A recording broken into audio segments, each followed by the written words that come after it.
మిర్చి సినిమాతో దర్శకుడిగా ఎంట్రీ ఇచ్చిన బ్లాక్ బస్టర్ హిట్ కొట్టాడు కొరటాల శివ.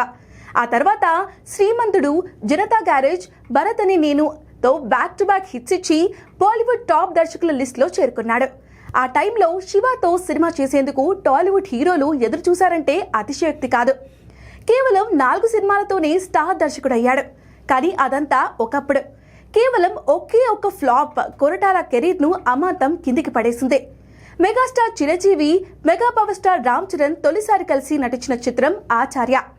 కొరటాల దర్శకత్వంలో వచ్చిన ఈ సినిమా భారీ అంచనాల మధ్య వచ్చి డిజాస్టర్గా నిలిచింది. ఈ ఒక్క ఫ్లాప్తో కొరటాలతో సినిమా చేసేందుకు ఎవరూ సుముఖతం చూపలేదు. కానీ యంగ్ టైగర్ ఎన్టీఆర్ ఛాన్స్ ఇచ్చాడు. ఎన్టీఆర్ నమ్మకాన్ని నిలబెడుతూ దేవరా సినిమాతో బౌన్స్ బ్యాక్ అయ్యాడు కొరటాల. సూపర్ హిట్ తో పాటు భారీ వసూలు రాబట్టింది ఈ సినిమా. కానీ ఇప్పుడు కొరటాలకు హీరో కష్టాలు తప్పడం లేదనే చెప్పాలి. ప్రస్తుతం ఆయనతో సినిమా చేసేందుకు హీరోలు ఎవరూ లేరు. స్టార్ హీరోలంతా ఎవరి సినిమాలలో వారు బిజీగా ఉన్నారు. మరో 2 సంవత్సరాల వరకు ఖాళీగా లేరు. నాని, విజయ్ లైనప్ ఫుల్ అయింది. అంతకంటే చిన్న హీరోలతో సినిమా చేయడానికి కొరటాల ఆసక్తిగా లేడు. చేతిలో ఉన్న ఒకే ఒక్క సినిమా దేవరాటు. కానీ అది ఎప్పుడు మొదలవుతుందో తెలియదు.